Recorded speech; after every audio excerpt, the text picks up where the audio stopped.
देश की सबसे बड़ी मेडिकल प्रवेश परीक्षा नीट यूजी 2026 को लेकर बड़ा फैसला लिया गया है। नेशनल टेस्टिंग एजेंसी यानी एनटीए ने बीते 3 मई को आयोजित हुई परीक्षा को अब रद्द कर दिया है। केंद्र सरकार की मंजूरी के बाद में ये फैसला पेपर लीक और परीक्षा प्रक्रिया में गड़बड़ी के आरोपों के बीच लिया गया है। अब परीक्षा दोबारा से आयोजित की जाएगी, जिसकी नई तारीख जल्द ही घोषित कर दी जाएगी। 25 लाख से ज्यादा छात्रों को अब फिर से ये परीक्षा देनी होगी। इस फैसले के बाद में छात्रों और अभिभावकों के बीच में चिंता और नाराजगी दोनों देखने को मिल रही है। नीट परीक्षा को लेकर विवाद तब और ज्यादा बढ़ गया जब राजस्थान समेत कुछ राज्यों में कथित तौर पर परीक्षा का पेपर पहले से उपलब्ध होने की खबरें सामने आईं। इसके बाद में परीक्षा की निष्पक्षता पर सवाल उठने लगे। एनटीए ने अपने आधिकारिक बयान में कहा कि 8 मई को मामले को केंद्रीय एजेंसियों के पास सत्यापन और जांच के लिए भेजा गया था। जांच एजेंसियों से मिले इनपुट और रिपोर्ट्स के आधार पर यह निष्कर्ष निकला है कि मौजूदा परीक्षा प्रक्रिया को जारी नहीं रखा जा सकता। एजेंसी ने कहा कि राष्ट्रीय परीक्षा प्रणाली में छात्रों का भरोसा बनाए रखना सबसे ज्यादा जरूरी है और इसी वजह से परीक्षा रद्द करने का कठिन फैसला लिया गया है।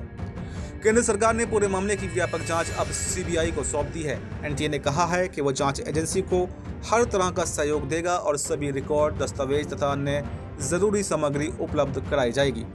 सूत्रों के मुताबिक जांच में ये भी पता लगाया जाएगा कि कथित पेपर लीक का नेटवर्क कितना बड़ा था, इसमें कौन कौन लोग शामिल थे और क्या परीक्षा केंद्रों या एजेंसियों के भीतर से भी किसी तरह की मिलीभगत हुई है या फिर नहीं।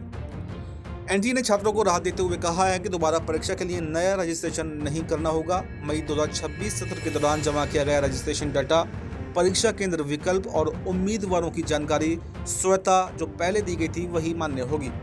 एजेंसी ने यह भी स्पष्ट किया है छात्रों से कोई अतिरिक्त परीक्षा शुल्क नहीं लिया जाएगा। पहले जमा की गई फीस वापस की जाएगी और परीक्षा दोबारा एनटीए के आंतरिक संसाधनों के जरिए आयोजित की जाएगी। एनटीए के अनुसार दोबारा आयोजित होने वाली परीक्षा की नई तारीख, एडमिट कार्ड जारी करने का शेड्यूल और अन्य सभी जरूरी जानकारी जल्द ही एजेंसी के आधिकारिक चैनलों पर जारी कर दी जाएगी। एजेंसी ने छात्रों और अभिभावकों से अपील की है कि वो केवल आधिकारिक सूचनाओं पर ही भरोसा करें। वो सोशल मीडिया पर फैल रही अपुष्ट खबरों से बचें। इस रिपोर्ट में फिलहाल इतना ही। इस पूरी रिपोर्ट पर आपको क्या कुछ लगता है, आपकी जो भी राय हो हमें कमेंट बॉक्स में ज़रूर बताएं और देखते रहें ZMPCG।